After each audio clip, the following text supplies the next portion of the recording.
Spotlight വീണ്ടും പോകുന്നത് ആലപ്പുഴയിലേക്കാണ്. വയോധികയുടെ ക്രൂര കൊലപാതകത്തിന്റെ വാർത്തയിലേക്ക് തന്നെയാണ്. ആലപ്പുഴയിലെ വയോധികയുടേത് ക്രൂരമായ കൊലപാതകമെന്ന് പ്രാഥമിക പോസ്റ്റ്മോർട്ടം റിപ്പോർട്ട്. ശരീരത്തിലെ ഇരുഭാഗത്തെയും വാരിയെല്ലുകൾ തകർന്നിട്ടുണ്ട്. കഴുത്തിലെ അസ്ഥി പൊട്ടിയ നിലയിലാണെന്നും ഇടത് കൈയിലും ഒടിവുണ്ടെന്നും റിപ്പോർട്ടിൽ. ശരണ്യ സ്നേഹജൻ ചേരുന്നു വിവരങ്ങളുമായി. ശരണ്യ, ഇപ്പോൾ വന്നിരിക്കുന്നത് പ്രാഥമിക പോസ്റ്റ്മോർട്ടം റിപ്പോർട്ടാണ്.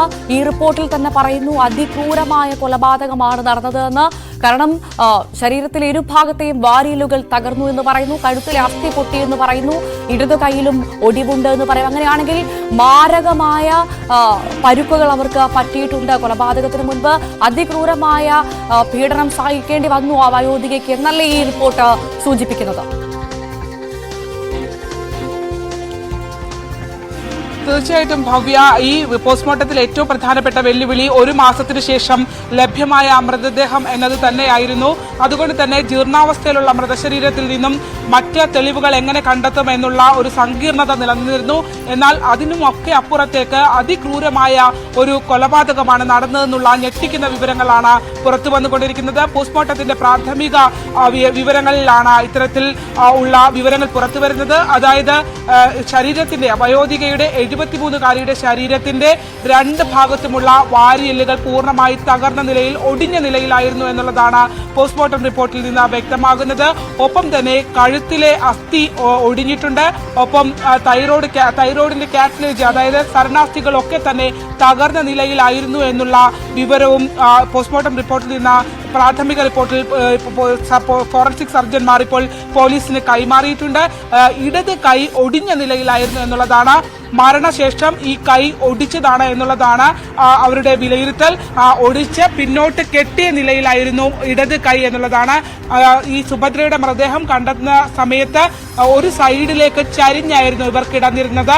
ആ രീതിയിൽ ശരീരം കെട്ടി വരിഞ്ഞ്, അതായത് സൗകര്യാർത്ഥം അവരുടെ ശരീരം ഒതുക്കുന്നതിന് വേണ്ടി ശരീരഭാഗങ്ങൾ ഒടിച്ചിരുന്നു എന്നുള്ള ഞെട്ടിക്കുന്ന വിവരങ്ങളുമൊക്കെ ഇപ്പോൾ പുറത്തു വന്നുകൊണ്ടിരിക്കുകയാണ്. അത്തരത്തിൽ ക്രൂരമായ ഒരു കൊലപാതകം തന്നെയാണ് ആലപ്പുഴയിൽ നടന്നിട്ടുള്ളത് എന്നുള്ളതാണ്. ഒരുപക്ഷെ ശക്തമായ ചവിട്ട് നെഞ്ചിലേറ്റതോ അല്ലെങ്കിൽ കഴുത്ത് ഞെരിച്ച് കൊല്ലപ്പെട്ടാൻ ശ്രമിച്ചതോ അടക്കമുള്ള കാര്യങ്ങൾ ഉള്ള സംശയങ്ങളുണ്ട്. പക്ഷേ നമുക്കറിയാം, മൃതശരീരം ഒരു മാസം കഴിഞ്ഞാണ് പോലീസിന് ലഭ്യമായിട്ടുള്ളത്.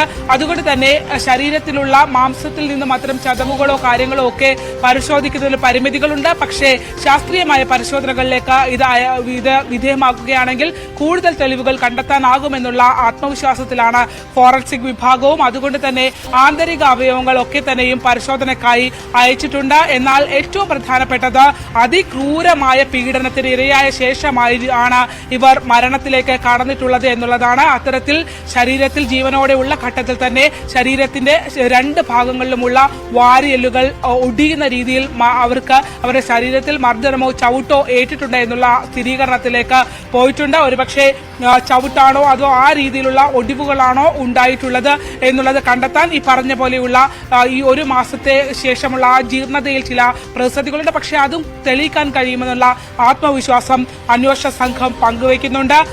നമുക്കറിയാം, കേരളത്തെ ആകെ അല്ലെങ്കിൽ കഴിഞ്ഞ ദിവസങ്ങളിൽ വലിയ ഞെട്ടലുണ്ടാക്കിയ ഒരു സംഭവമായിരുന്നു. വർഷങ്ങളായി വിശ്വസിച്ച് കൂടെ നിന്ന രണ്ടുപേർ ചേർന്ന് വയോധികയായ ഒരു സ്ത്രീയെ 73-കാരിയെ ആലപ്പുഴയിൽ എത്തിച്ച് കൊലപ്പെടുത്തിയെന്നുള്ളത്. സുഭദ്രയുടെ CCTV ദൃശ്യങ്ങളടക്കം ഈ സ്ത്രീയെ ഈ ഷർമിള എന്ന ഈ കേസിലെ മുഖ്യപ്രതിയായ ഷർമിളയും മാത്യുവും ചേർന്ന് ആലപ്പുഴയിലേക്ക് കൊണ്ടുവരുന്ന CCTV ദൃശ്യങ്ങളടക്കമുള്ള ദൃശ്യങ്ങൾ പോലീസിന് ലഭ്യമായിരുന്നു.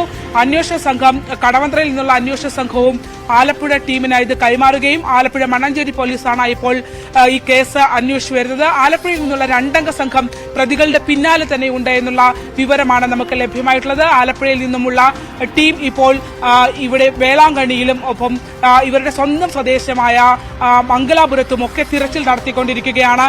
അതിനിടയിൽ തന്നെ നമ്മൾ രാവിലെ കണ്ടതുപോലെ ആ മാത്യുവിന്റെ അമ്മ വെളിപ്പെടുത്തിയതുപോലെ അതിക്രൂരമായ ആളുകളാണ് ഇവർ എന്നുള്ളത്. അതായത് പ്രത്യേകിച്ച് ഷർമിള മദ്യപിച്ചതിന് ശേഷം അവരുടെ മുഖത്തേക്ക് നോക്കാൻ പോലും തനിക്ക് ഭയമാണ് എന്നാണ് മാത്യുവിന്റെ അമ്മ പറഞ്ഞത്. അവർ കണ്ണീരോടെ പറഞ്ഞത് പരമാവധി ശിക്ഷ പ്രതികൾക്ക് നൽകണം, തന്റെ മകൻ അതിൽ പങ്കാളിയാണെങ്കിൽ മകൻ ഉൾപ്പെടെ നൽകണം എന്നുള്ള കാര്യമാണ് ആ കുടുംബം വ്യക്തമാക്കിയത്. അവർ പറഞ്ഞ വാക്കുകളുടെ അതേ തീവ്രത തന്നെയാണ് ഈ മരണത്തിന്റെ വിശദാംശങ്ങൾ പുറത്തു വരുമ്പോഴും നമുക്ക് മനസ്സിലാക്കാൻ കഴിയുന്നത്.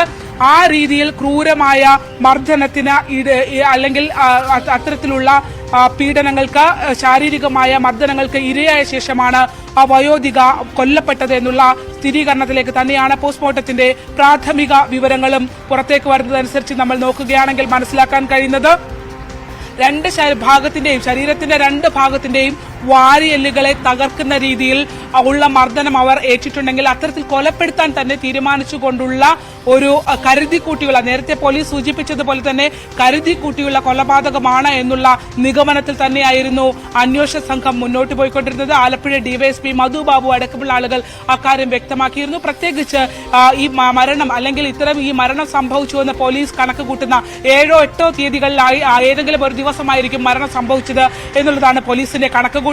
ആ കണക്കുകൂട്ടൽ അനുസരിച്ച് നോക്കുകയാണെങ്കിൽ ആ ദിവസങ്ങളിൽ ഇവർ ക്രൂരമായ പീഡനത്തിന്, ശാരീരിക മർദ്ദനമേറ്റതിനു ശേഷം ഇവരെ കൊലപ്പെടുത്താൻ തീരുമാനിച്ച് അവരെ കരുതിക്കൂട്ടി മർദ്ദിച്ച് കൊലപ്പെടുത്തിയതിനു ശേഷം തന്നെയാണ് ആ രീതിയിൽ ശരീരം മറവ് ചെയ്തത് എന്നുള്ള കൃത്യമായ ഒരു നിഗമനത്തിലേക്ക് പോസ്റ്റ്മോർട്ടത്തിന്റെ പ്രാഥമിക റിപ്പോർട്ടും ഇപ്പോൾ എത്തിച്ചേർന്നിരിക്കുന്നു എന്നുള്ളതാണ്. അതിക്രൂരമായ ശാരീരിക മർദ്ദനങ്ങൾക്ക് വിധേയായ ശേഷമാണ് 73-കാരിയായ സുഭദ്ര മരണത്തിന് കീഴടങ്ങിയത് എന്നുള്ള വിവരമാണ് ഇപ്പോൾ പോസ്റ്റ്മോർട്ടം റിപ്പോർട്ടിന്റെ പ്രാഥമിക വിവരങ്ങളാണ് നമുക്കിപ്പോൾ ലഭ്യമായിട്ടുള്ളത്. ഭവ്യ, അതാണ് വയോധികയുടേത് അതിക്രൂര കൊലപാതകം. ശരീരത്തിന്റെ 2 ഭാഗത്തെയും വാരിയെല്ലുകൾ പൂർണ്ണമായും തകർന്ന നിലയിലാണ്. കഴുത്ത്, കൈ എന്നിവ ഒടിഞ്ഞ നിലയിലാണെന്നും പോസ്റ്റ്മോർട്ടത്തിൽ പറയുന്നു. പോസ്റ്റ്മോർട്ടത്തിന്റെ വിശദാംശങ്ങൾ ന്യൂസ് 18 ലഭിച്ചത്. കൈ ഒടിഞ്ഞത് കൊലപാതക ശേഷമെന്നും നിഗമനമുണ്ട്. ഇടതു കൈ ഒടിച്ച് പിന്നിലേക്ക് വലിച്ചു കെട്ടിയ നിലയിലായിരുന്നു മൃതദേഹമെന്നാണ് പോസ്റ്റ്മോർട്ടം റിപ്പോർട്ട്. അതിക്രൂരമായ കൊലപാതകമാണ് എന്ന് തന്നെയാണ് ഈ പോസ്റ്റ്മോർട്ടം റിപ്പോർട്ട് സൂചിപ്പിക്കുന്നത്. ശരണ്യ സ്നേഹജനാണ് വിശദവിവരങ്ങൾ പങ്കുവച്ചത്.